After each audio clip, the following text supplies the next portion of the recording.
Konnichiwa tout le monde. Alors ici Marie en direct du Japon à Tokyo pour un dernier live en direct du Japon évidemment. Après je vais vous en faire d'autres en direct de Saint-Sévère. Alors on a mon amoureux Olivier à la caméra comme d'habitude, comme dans les deux derniers lives. Et on a Victoria aussi qui va nous faire un beau petit montage avec les images que je vous ai tournées pendant la dernière semaine de voyage. Alors bon jeudi 2 mai, je vais commencer tout d'abord en vous parlant du vêtement de la semaine en solde, de mon kit et après je vais vous parler de notre dernière semaine en voyage. Alors, on commence avec le vêtement de la semaine en solde cette semaine. C'est la tunique Kiskal. Est-ce que tu la vois bien, Maman? Oui. Alors, celle-là, elle se fait dans 3 couleurs. Donc, bleu marin, on a la blanche et on a la noire. Au moment d'écrire ces lignes, j'avais écrit, moi, j'ai pas regardé l'inventaire récemment, mais dans le blanc, il nous restait de toutes les grandeurs et de X-small à X large dans le marine et X-small, small, medium. Mais ça se peut que ça ait bougé cette semaine, là, vous comprendrez que je suis pas devant mon ordinateur. Alors, vous irez voir les grandeurs. Le lien de magasinage, de toute façon, va être dans le live. Elle est à seulement 49 $, cette belle tunique-là, cette semaine. Habituellement, elle est en solde à 104 et initialement, elle était à 139 $. Je crois que c'est une économie de 65 %. Fait que c'est une super belle tunique, je vous la remonte, là, en coton, super confortable, spandex, avec une belle petite manche. Elle est pas trop moulante, elle a une poche, elle a des cordons, des œillets. C'est vraiment, vraiment super. C'est un beau vêtement pour l'été. Je vais déposer le cellulaire parce que j'en aurai plus de besoin. Alors, vous vous demandez peut-être qu'est-ce que je porte. C'est des vêtements que j'ai beaucoup portés pendant le voyage. Alors, on a ici la jupe legging Eva. Ça fait partie de nos indispensables, nos essentiels. On la garde toujours dans notre collection. C'est une jupe et un legging en même temps, donc c'est cousu, une bande élastique ici, très confortable. Ça ne revire pas, la bande elle reste bien en place. Et évidemment, on a un beau petit détail, je ne sais pas si tu le vois bien. Petit ruban avec boutons. Fait que je vous jure, c'est vraiment un vêtement qui est tout à l'œil, très confortable pour l'été, le printemps. On le porte vraiment, très longtemps dans la saison. On peut venir taquer la camisole ou le t-shirt avec laquelle on porte, évidemment. En parlant de la camisole, je porte la camisole réversible Lara. Donc, une camisole qui est réversible parce j'aurais pu la porter avec l'encolure haute. Donc, je ne sais pas si vous voyez bien. Alors, soit en colure haute ou en colure un petit peu plus dégagée. C'est pas trop sexy, comme vous pouvez voir. Alors, elle est vraiment juste parfaite pour l'été. C'est une camisole que j'adore parce qu'on peut la porter avec une veste, évidemment, par-dessus. Puis, il y a tellement de couleurs dedans que si vous avez un veston aussi avec une de ces couleurs-là, je vous jure, ça fait vraiment un super beau punch estival. Même avec un veston blanc ou noir, ça fait vraiment très joli. Donc, vous pouvez la porter autant avec notre jupe legging Eva qu'avec une jupe, qu'avec un jeans, qu'avec un capri, Bermuda. Bref, c'est vraiment, vraiment une camisole qui est polyvalente, qui est pas très dispendieuse. Puis, pour compléter mon kit, j'ai toujours la sandale Bria. Je voyage sac à dos, hein, fait que j'avais pas vraiment de place pour amener plein de chaussures dans mes bagages. Donc, c'est la même sandale que je vous ai présentée la semaine passée, mais qui est tellement confortable qu'on ne saurait s'en passer. Alors, maintenant, c'est le temps de vous parler de notre dernière semaine au Japon. Donc, on est parti de Osaka en train. On voyage, on a utilisé beaucoup les transports en commun ici au Japon parce que c'est tellement efficace. Quand c'est écrit que le train va arriver à midi, qu'il va partir à 12h59, il va partir à 12h59. S'ils sont 30 secondes en retard, ils vont s'excuser. C'est vraiment incroyable comment est-ce que les transports en commun, autant les trains, les métros, les autobus, les monorails, on a pris pas mal de tout. C'est premièrement très abordable et vraiment, comme on dit, sur la coche. Ou plutôt sur la coche. Donc, on a vraiment adoré prendre les transports en commun. On n'avait pas besoin de se soucier. Au Japon, ici, tout le monde de toutes les classes sociales prennent les transports en commun. Ils sont tellement d'habitants que c'est vraiment super efficace. On a voyagé sac à dos. Donc, je pense que Victoria va vous mettre des images de moi là avec mon petit sac à dos. On a vraiment adoré ça. Évidemment, ça se fait aussi de voyager en valise. Comme je vous avais dit, on a organisé notre voyage par nous-mêmes, ce qui fait en sorte que ça nous a coûté beaucoup moins cher. Le coût de la vie est quand même relativement abordable, mais ça dépend. Par rapport à d'autres pays, c'est quand même plus cher. Mais je vous dirais peut-être manger au restaurant, peut-être la moitié du Québec. Ça dépend évidemment de quel restaurant vous choisissez. Nous, on essaie d'éviter les zones touristiques, c'est tout le temps moins cher. Même chose pour les hôtels, on les prend pas dans les gros quartiers les plus populaires. Fait que, tu sais, on a peut-être payé autour de 70 $, 80 nos nuits dans les chambres d'hôtel, donc ce qui revient quand même pas si mal. Au niveau de la bouffe, on a mangé plein de choses super variées. Il va y avoir des petites images aussi tantôt pour vous montrer ça. La bouffe, c'est vraiment tellement différent du Québec. C'est incroyable. On s'en attendait, là. Oui, on a mangé des ramen, mais tout est fait différemment. Il y a plein de petites curiosités culinaires qui sont vraiment, vraiment tripantes à découvrir. Même au niveau des autos, leurs couleurs d'auto n'ont rien à voir avec nos couleurs d'auto. Les formes d'auto aussi, c'est des petites autos. En tout cas, c'est vraiment, vraiment tout mignon. Et que dire de l'hospitalité et des Japonais qui sont tellement gentils. Je pense, c'est quoi, c'est le 28e pays à peu près que je visite et souvent la majorité du temps sac à dos. Et j'ai vraiment été impressionnée par la gentillesse des Japonais, la curiosité. Tu vois qu'ils font pas ça parce qu'ils sont obligés. Il y a une dame dans le train qui est venue s'asseoir avec nous, qui nous parlait en anglais, parce qu'ils parlent pas tous anglais, là. Mais bref, qui était vraiment intéressée par nous, par découvrir notre culture et même chose pour nous. C'était le fun à parler anglais. La barrière de la langue n'a pas été un problème en passant. On avait, en fait, la majorité du temps, souvent le menu est traduit en anglais. Quand il ne l'est pas, souvent il y a des images, fait qu'on se débrouillait avec les images. Et on avait quand même Google Translate, là, Google Traduction dans nos cellulaires. Donc, même ça, c'est magique, là, tu passes ton appareil photo et ça te traduit automatiquement. Mais on s'en est pas servi tant que ça parce qu'on aime ça quand même se laisser surprendre.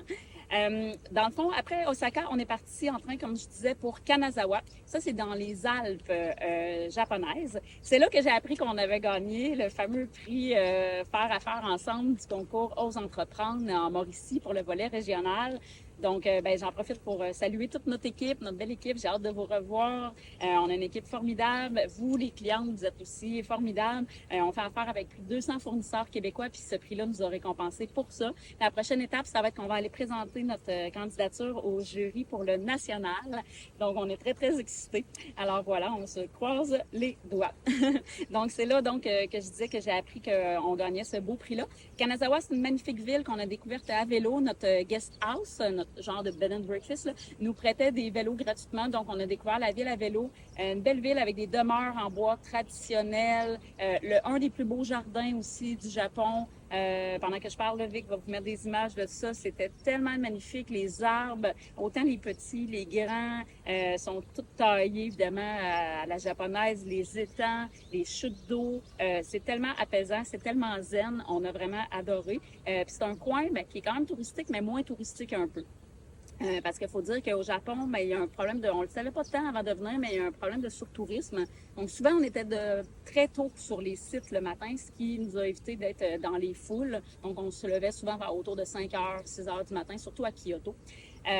Voilà, fait que Kanazawa, super belle ville. Qu'est-ce que je veux dire? Il y a un beau château également à Kanazawa, donc c'est magnifique. Les carpes japonaises, ces poissons oranges. Il y a un musée d'art contemporain, puis il y avait encore des cerisiers en fleurs.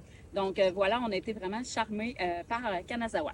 Ensuite, on a repris le train, 3 trains, en fait, 3 transferts, mais c'est tellement efficace qu'il n'y a aucun problème, pour se rendre à Takayama, qui est aussi une autre superbe ville avec des maisons traditionnelles en bois, plein de temples. On a fait une belle promenade de 3,5 km à travers les temples, le parc. Donc, au niveau de la bouffe, Takayama, c'est vraiment incroyable comment est-ce qu'on a bien mangé. Des viandes à faire cuire sur des petits barbecues, c'était tellement bon. Fait que vraiment, vraiment une belle expérience. Au Japon, il y a beaucoup de petits bistrots qui s'appellent des izakaya. Itakaya, en tout cas, ça ressemble à ça. Et ce sont des petits bistrots, mais tout petits, des petits restaurants qui sont gérés par 1, 2 ou 3 personnes. Fait que très sympathiques, des 10 à 16 places en général. On a vraiment adoré cette ambiance-là.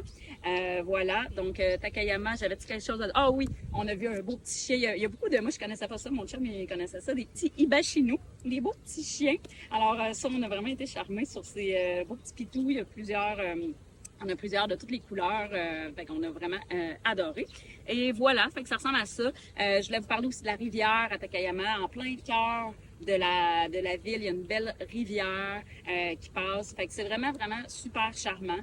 Les petits jardinets aussi devant les maisons. Les gens ils ont, en tout cas, je sais pas s'ils ont tous le pouce vert, mais vraiment attentionnés. Il y a beaucoup de verdure, autant à Kyoto, dans toutes les villes qu'on a vues, souvent devant les maisons, des petits jardins, des petites plantes, des pensées, beaucoup de pensées. En tout cas, bref, on a adoré. C'est vraiment, vraiment magnifique. Et de Takayama, on a pris un train, un autre. En fait, non, c'est pas vrai, on a pris un bus. On a même traversé un tunnel de 11 km. C'était vraiment à travers les Alpes japonaises. Et là, on s'est retrouvé dans le magnifique village de Shirakawago. On a failli déménager là, mais non, ne vous inquiétez pas, je vais être de retour au Québec la semaine prochaine. Ce village-là, c'est magnifique. C'est un village qui est classé au patrimoine mondial de l'UNESCO, réputé pour ses maisons en toit de chaume. Donc, c'est vraiment un toit, comme vous pouvez voir, qui est assez épais, environ, je dirais quoi, 30 pouces d'épais. À peu près 24 pouces. Bon, ouais, peut-être, mon chum dit 30 pouces, ça fait trop. Et ça, c'est bon pour 30 ans, ces toits-là. Donc, c'est des maisons typiques en bois, magnifiques. Et je vous dirais, le cadre était enchanteur. Le matin, on est arrivé tôt, encore une fois, pour éviter les ordres de touristes. Et il y avait, bon, les montagnes, les Alpes japonaises avec la neige au loin, le printemps qui se réveille, les tulipes, les jonquilles, les muscaries, toutes les fleurs du printemps, partout aussi, les bougainvilliers. Je vous le dis, c'était magnifique, les petits ruisseaux. Fait qu'on a vraiment adoré ce beau petit village-là. Mais ne vous inquiétez pas, on n'y déménagera pas. Et là, ensuite, on est retourné à Takayama pour dormir et on a ensuite pris des trains pour revenir ici à Tokyo. Donc, destination finale, on embarque dans l'avion tantôt. On a pris le train, le Shinkansen. Je ne sais pas si je vous en ai parlé dans les derniers lives, mais ça, c'est un train à grande vitesse, 300 km/h. Donc, encore une fois, full efficace. Et on est arrivé à Tokyo. Alors, magnifique ville de plus de, je pense que c'est 14 millions d'habitants dans le centre-ville et en périphérie avec les agglomérations, 35 millions. C'est une des plus grosses villes au monde. Donc, on l'a découverte. On n'a pas évidemment fait tous les quartiers parce qu'il y en a bien trop. Donc, on a sélectionné quelques quartiers plus populaires, Shinjuku, Shibuya, mais aussi quelques petits quartiers un petit peu moins populaires, Yasaka. En tout cas, je vous les dirai pas tous, mais vous allez voir des images. On a vu Godzilla.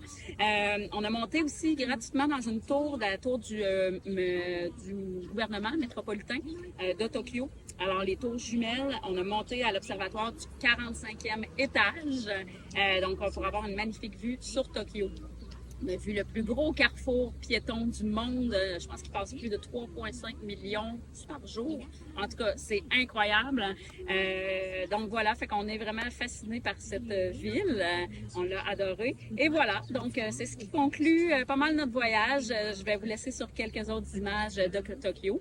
Les lutteurs sumo aussi, on a eu la chance de voir ça. Fait qu'on était bien excités aussi de tout ça. Fait que je vais vous laisser sur, comme je disais, sur plusieurs autres images de voyage. Et j'espère que vous avez aimé le live. Si vous avez des questions sur le voyage, n'hésitez pas à les écrire, à commenter. Si vous avez des questions sur les vêtements, évidemment aussi. Le lien de magasinage va être en haut, comme je le disais. Donc voilà, merci de partager le live, de faire rayonner. Rien ne se perd, tout se crée. Vous êtes des amours. Et j'ai bien hâte de vous retrouver la semaine prochaine en direct de Saint-Sévère. Bye bye! Sayonara!